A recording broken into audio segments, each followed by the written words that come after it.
आजच्या व्हिडिओमध्ये आपण फ्लॉवरची भाजी थोड्याशा वेगळ्या पद्धतीने करणार आहोत. फ्लॉवरची भाजी न खाणारे सुद्धा अगदी मागून मागून खातील इतकी ही चवीला छान होते. तुम्ही ही फ्लॉवरची भाजी मुलांना चपाती करून आतमध्ये फ्लॉवरची ही भाजी घालून फ्रँकीसारखी बनवून दिलात तर मुलांना कळणार सुद्धा नाही की आतमध्ये फ्लॉवरची भाजी आहे. तुम्ही ब्रेडमध्ये घालून सुद्धा ही भाजी देऊ शकता. आपण फ्लॉवरची आज खिमा भाजी करणार आहोत. ही भाजी तुम्ही पोळीबरोबर, भाकरीबरोबर, भाताबरोबर खाऊ शकता. ब्रेडबरोबर खाण्यासाठी ही खूप चांगली आहे. फ्लॉवरची खिमा भाजी करण्यासाठी मी इथे 1 गड्डी फ्लॉवर घेतले. फ्लॉवरचे मी मोठे मोठेच असे तुकडे करून घेतलेले आहेत. आपल्याला आता इथे पाणी गरम करायला ठेवायचे. त्यासाठी मी इथे 1.5 तांब्या एवढं पाणी घालून घेते आणि आपल्याला ह्या पाण्यामध्ये अर्धा चमचा मीठ घालायचे आणि पाव चमच्यापेक्षा थोडीशी कमी हळद घालायची आहे. पाण्याला आपल्याला चांगली उकळी काढून घ्यायची. फ्लॉवरला थोडासा उग्र वास असतो, किडे असतात, काही घाण असेल तर ती सगळी फ्लॉवर उकळत्या पाण्यात घातलं तर सगळं निघून जाईल आणि फ्लॉवरची भाजी थोडासा उग्र वास निघून गेल्यामुळे अगदी चवीला छान होईल. पाण्याला उकळी आली की नंतरच आपल्याला फ्लॉवर घालून घ्यायचा आहे. गॅस आता बंद करायची आहे आणि 5 ते 10 मिनटं आपल्याला हा फ्लॉवर जो आहे तो असाच पाण्यामध्ये ठेवून द्यायचा आहे. इथे आता मी 5 मिनटंच हा फ्लॉवर चांगला गरम पाण्यामध्ये ठेवून घेतला होता. 5 मिनटं झालेली आहेत. आता आपल्याला हे सगळं पाणी जे आहे ते काढून टाकायचं आहे. एका चाळणीमध्ये असं घालून घ्यायचं म्हणजे सगळं पाणी निघून जाईल. आता हा फ्लॉवर जो आहे तो आपल्याला बारीक असा चिरून घ्यायचा आहे.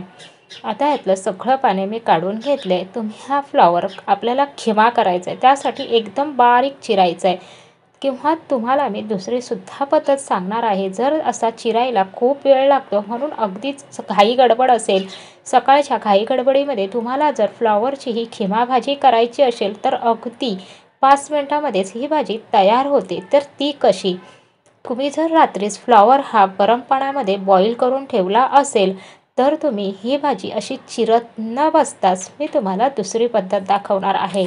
फ्लॉवरचे तुकडे जे आहेत ते मिक्सरच्या भांड्यामध्ये घालून घ्यायचे. पाणी अजिबात घालायचं नाही. पाणी न घालताच मिक्सर चालू बंद करत आपल्याला ओबडधोबड असे फ्लॉवरचे तुकडे मिक्सरला फिरवून घ्यायचे.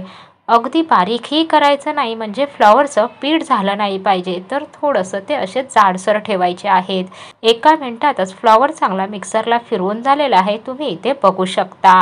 इथे मी पॅन गरम करायला ठेवला आहे आणि 2 चमचे एवढं तेल घालून घेतलेलं आहे. तेल गरम झाल्यावरती आपल्याला त्यामध्ये 1 मोठा कांदा एकदम बारीक चिरून घ्यायचा, तो घालून घ्यायचा. आपण खिमा करतोय त्यामुळे कांदा एकदम आपल्याला बारीक असा चिरायचा आहे.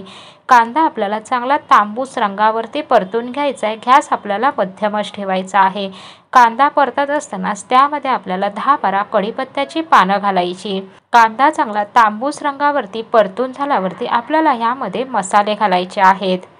त्यामध्ये मी 1 चमचा एवढं लाल तिखट मसाला घेतलेला आहे. पाव चमचा हळद घालायची आहे आणि अर्धा चमचा आपल्याला इथे गरम मसाला घालून घ्यायचा आहे. अगदी मसाले चांगले 1 मिनिटभर असे तेलावरती परतून घ्यायचे. मसाले चांगले परतून झाले. आता ह्यामध्येच आपल्याला थोडीशी कोथिंबीर घालायची आहे. फोडणीमध्ये कोथिंबीर घातली की त्याचा स्वाद खूपच छान येतो. कोथिंबीर घालून अर्धा मिनिटभर मी परतून घेतली. आता आपल्याला इथे 1 चमचा आलं लसूणची पेस्ट घालून ते पण आपल्याला 1 मिनिटभर अशी परतून घ्यायची आहे म्हणजे तिचा कच्चेपणा निघून जाईल. मी आता आलं लसूणची पेस्टसुद्धा 1 मिनिटभर अशी परतून घेतली. आता आपल्याला ह्यामध्ये टॅमॅटो घालायचा आहे. 1 मध्यम साईजचा टॅमॅटो मी एकदम बारीक चिरून घेतला, तो घालून घेतला. ही भाजी अजूनच चविष्ट होण्यासाठी तुम्ही ह्यामध्ये मॅगी मसालासुद्धा घालू शकता. आपल्याला आता 1 मिनिटभरासाठी झाकण ठेवून घ्यायचं आहे म्हणजे टॅमॅटो आहे तो लवकर मऊ होईल. 1 मिनिट झालेला आहे. टॅमॅटोसुद्धा आपला चांगला मऊ झालेला आहे. मी झाकण काढून घेते. आपल्याला आता हा टॅमॅटो आहे जो पुन्हा परतून घ्यायचा आहे आणि चवीप्रमाणे आता ह्यामध्ये मीठ घालायचं आहे आणि 1 चमचा एवढा आपल्याला तुम्ही कोणताही मटण मसाला, चिकन मसाला घालू शकता. मी इथे 1 चमचा चिकन मसाला घातलेला आहे. चिकन मसाला घालून हा फ्लॉवरचा खिमा चवीला खूपच छान अगदी टेस्टी होतो. मी चिकन मसाला घातला तर तुम्ही त्याऐवजी मटण मसाला घालू शकता किंवा मॅगी मसालासुद्धा घालू शकता. त्याने सुद्धा हा फ्लॉवरचा खिमा खायला खूप छान असा चविष्ट होतो. इथे आता मी फ्लॉवर मिक्सरला फिरवून घेतलं होतं तेच घालून घेतलं आहे.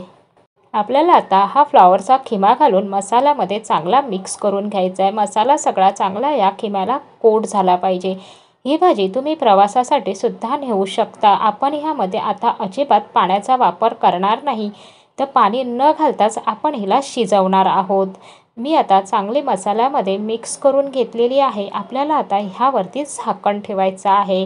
फ्रेंड्स, तुम्हाला माझी फ्लॉवरच्या खिम्याची रेसिपी आवडली तर लाईक, शेअर, सबस्क्राईब करा. तुम्हीसुद्धा माझ्या ह्या पद्धतीमध्ये भाजी करून बघा आणि तुमचे अनुभव देशी तडका मराठी या चॅनेलवरती कमेंट करून सांगायला विसरू नका. गॅस एकदम कमी ठेवून मी 5 मिनटं झाकण ठेवून घेतलं. 5 मिनटात आपली भाजी चांगली शिजते. फ्लॉवरला आपलं असं पाणी असतं, म्हणून आपल्याला ह्या भाजीमध्ये अजिबात पाण्याचा वापर करायचा नाही. फ्लॉवरचा खिमा केला त्यामध्ये अजिबात पाण्याचा वापर केला नाही, त्यामुळे ही भाजी अजिबात चिकट झालेली नाही, तर चांगली मोकळी झाली. तुम्ही प्रवासासाठी सुद्धा नेऊ शकता व टिफिनला सुद्धा ही भाजी नेऊ शकता. इथे मी आता गॅस बंद करून घेतला आणि वरून कोथिंबीर घालून घेतली. तुम्हाला ही भाजी मी आता सर्व करून दाखवते. फ्लॉवर मिक्सरला फिरवताना मिक्सर चालू बंद करत फिरवा. मिक्सरमध्ये अजिबात पाणी जराही घालू नका. थोडासा जाडसर असा मिक्सरला फ्लॉवर ठेवा, एकदम बारीक करू नका. इथे आता आपला फ्लॉवरचा खिमा तयार झालेला आहे. तुम्हाला रेसिपी कशी वाटली कमेंट करून सांगा. भेटूया पुन्हा लवकरच नवीन रेसिपीसोबत नवीन व्हिडिओमध्ये. व्हिडिओ संपूर्ण बघितल्याबद्दल मनपूर्वक धन्यवाद.